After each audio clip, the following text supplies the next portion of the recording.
Well, let's jump in it. Thanks for the time, and thank you for making yourself available.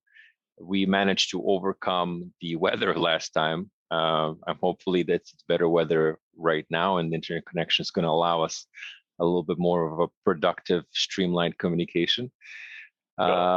It's in any event, it's pretty cool that you guys have Starlink. Is it because you were in kind of a remote place, or Yeah, okay? yeah. I guess there's probably a couple of things. One is the previous solution. It worked, but it wasn't what I would consider very high speed. Mhm. And I guess secondly, I love kind of the conversations that come up with being, I guess, somewhat of an early adopter to some of these new technologies. So it kind of checked off a couple of boxes. Just want to tell people you're on Starlink. Yeah. Exactly. Bragging rights. Fair enough. Fair enough. In any event, Alan, had a question for you. So you're pretty much knee deep, or even deeper, neck deep in automation industry and everything.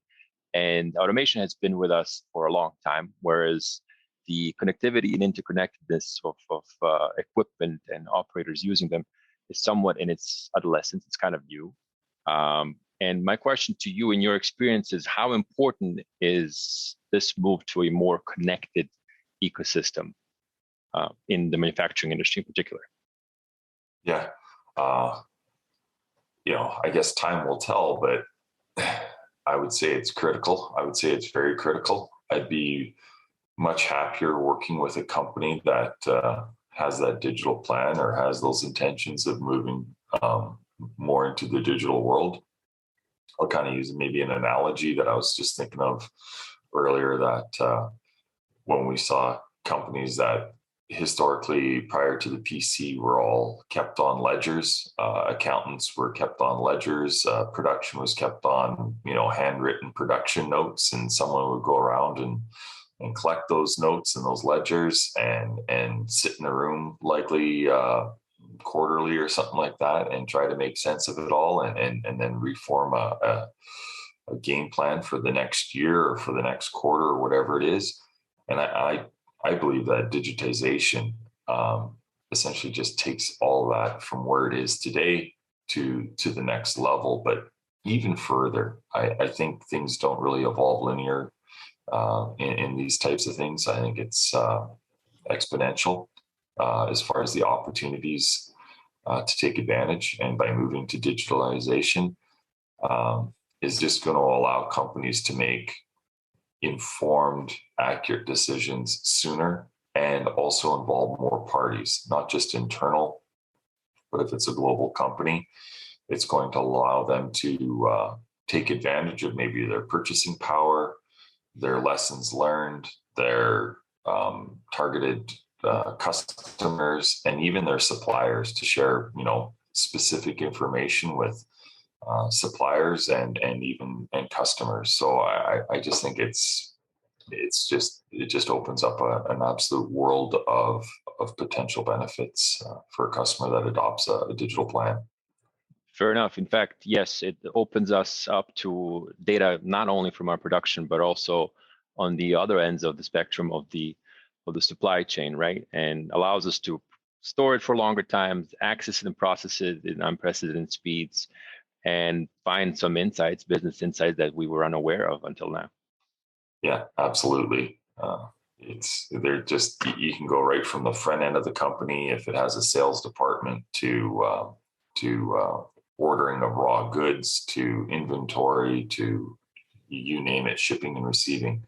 I think there's opportunities to essentially have all those worlds that have historically been siloed to start, sharing information and understand each other more effectively and be more efficient. Fair enough. Okay, perfect. Thank you. Speaking of further automation and digitalization seems to be a growing concern in the world in terms of how that's going to affect the workforce. How do you see the workshop in the future? Do you think that we should be threatened with creation of closed loop systems and further automated production processes? or is there a light at the end of the road? Well, I think that's, I'll say, I think that is a personal choice on how people want to view it. Um, I'm excited for it. I think there's lots of opportunity out there, and I would say, as far as automation goes, automation is likely to take the highest, I guess, turnover jobs first, the ones that people don't really enjoy doing. Either they're repetitive or non-rewarding or dangerous. Mm-hmm. Like automation will likely, as we've seen in past, even in manufacturing, it will take those jobs first and work their way up. As automation technologies become more capable, they will be able to perform more advanced tasks. But likely, again, from the bottom of jobs where people don't either remain or feel rewarded. And I don't think that's going to be a bad thing, especially considering our aging population. I think it's going to be a necessity if we want to continue to maintain essentially the standard of living that we have. Automation is going to likely have to be a part of that, because there just won't be enough people to take care of our population. So I think it'll be a good thing. Yeah, there will be change, and yeah, there will be some probably retraining and so forth, but I don't foresee it being the bigger problem. That's actually quite an interesting perspective you've made in terms of aging population. Additionally, in some of our earlier discussions, you've mentioned, I mean, this is the fourth revolution, right? We've had them before, and they have had quite a big impact on the workforce. We have adapted to it, right? And we look at it as ancient past, something that we could never go back to. So in that regard, it is a step forward. It is a matter of how you adapt to it and the perspective that you take on it. Yeah, I think so. I tend to share your opinion on that. Now, I'm not an engineer myself, I have to admit, but I have been in quite a few factories. Some of the software that backend software that the current manufacturers use for condition monitoring, let's say SCADA or something like that, that is dizzying to me. Okay, I understand people have experience working with them for a long time, and you get accustomed. But the industry seems to so far always been taking the functionality over user friendliness, user experience when developing these kinds of solutions that help process engineers today. How important, however, do you think a more user-friendly approach, a little bit of a more user experience friendly approach to these kind of solutions is important or will be important going forward? Yeah, no, I hear what you're saying. I do. I am not an engineer either. I guess I'd be considered more of a technician, but I agree with you. I have seen the software. I've worked with it somewhat. Not a large part of my role requires it, but I was thinking a little bit about this, and I kind of I love analogies, so I'll use the analogy of the original PCs, and everything was programmed in DOS. Very how would we say, inconvenient for most users out there, and I think what happened was just the evolution of demand. People saw massive value in PCs, especially once the internet came along. And then all of a sudden, there was so much opportunity that was there that they developed more user friendly interfaces and software, and because the end user was completely a layman, I guess, and had no experience, they had to make things that were usable. Essentially, the epitome, I guess, would be the phones that we use today. Is that we can do some pretty amazing things as someone that's maybe never taken a photo or edited a photo, and now all of a sudden you can take photos, and the interfaces and the filters and so forth can make you look quite capable. So I see industry moving that way. I think one of the reasons it didn't was I think large industries are pretty slow to want to change to begin with, and quite often they have highly trained engineers and technicians using that, so they were capable of using Inconvenient software. I think now, though, as Industry 4.0 expands, the costs come down. It creates a environment where there aren't enough skilled people to use Inconvenient software, and the opportunities are now going to drive the demand for more intuitive and user-friendly interfaces. I also think the fact that Industry 4.0 is almost a collision of IT and IoT, or say industry and IT. And I think that the knowledge and the programming and the experience from the IT world is now going to really benefit the OT world, because they've done it. They've done the iPhones, they've done the user-friendly websites and the user interfaces. And I think a lot of that technology, methodology and I guess skill sets are going to trickle down now into the OT. And we've seen that already in say like Node-RED and open source software and stuff like that. So I think it's critical if we want that Industry 4.0 and the digitalization to grow and expand. It has to be user friendly, and I think demand will make it so. I loved your how you coined them, inconvenient software. Yes, it's because you're Canadian. It's because you're nice. Politically correct, yes.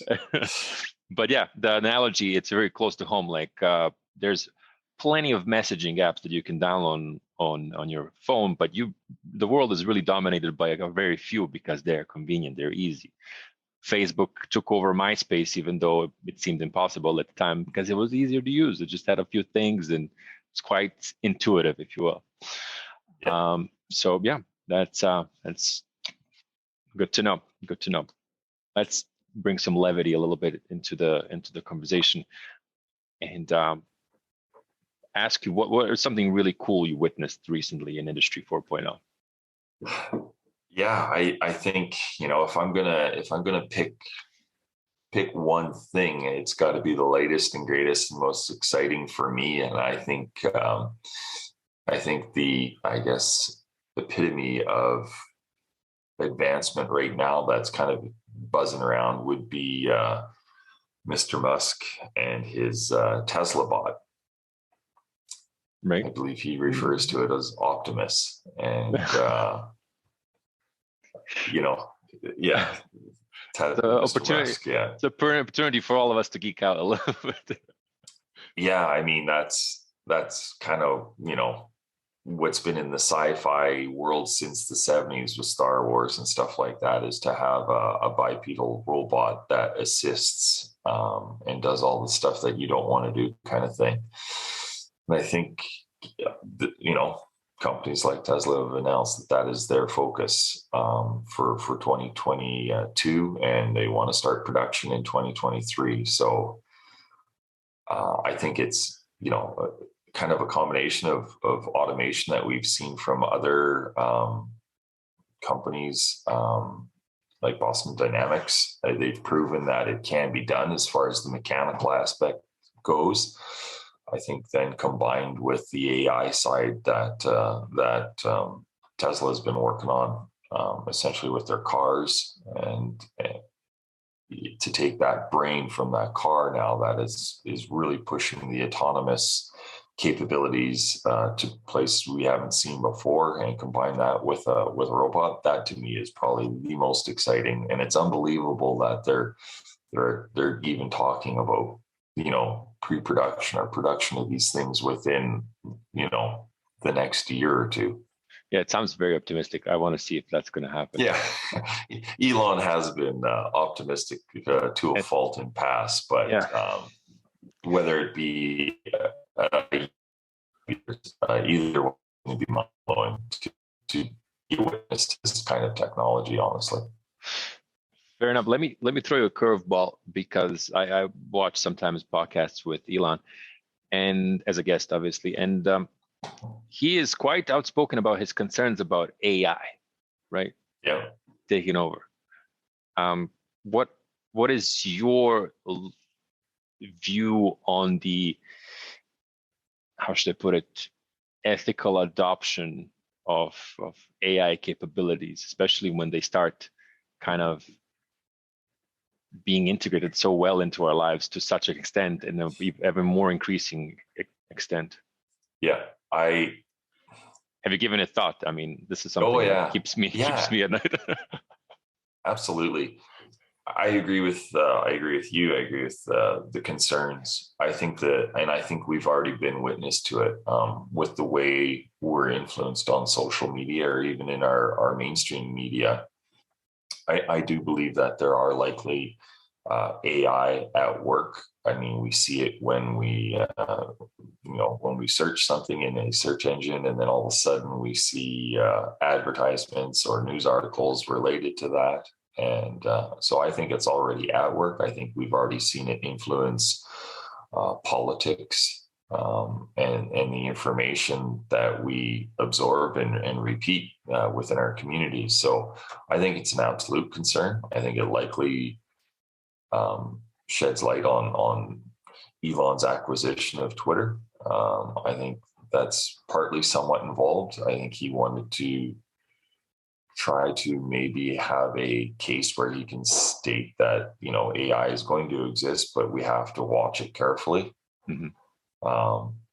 As far as, humanoid robots taking over the world, I don't think that's a very big concern of mine. I think it's more about the information side of things and what we're exposed to. And I think it's going to likely have to enter into our education system in some senses to make sure that kids are aware of this, are aware how, some industries or some, entities use our attention, our time, and Yeah, how we're influenced. So no, I think it's a huge concern, but as anything, I think we can, make rules and manage it as at the end of the day, we're still responsible for ourselves. So fair enough.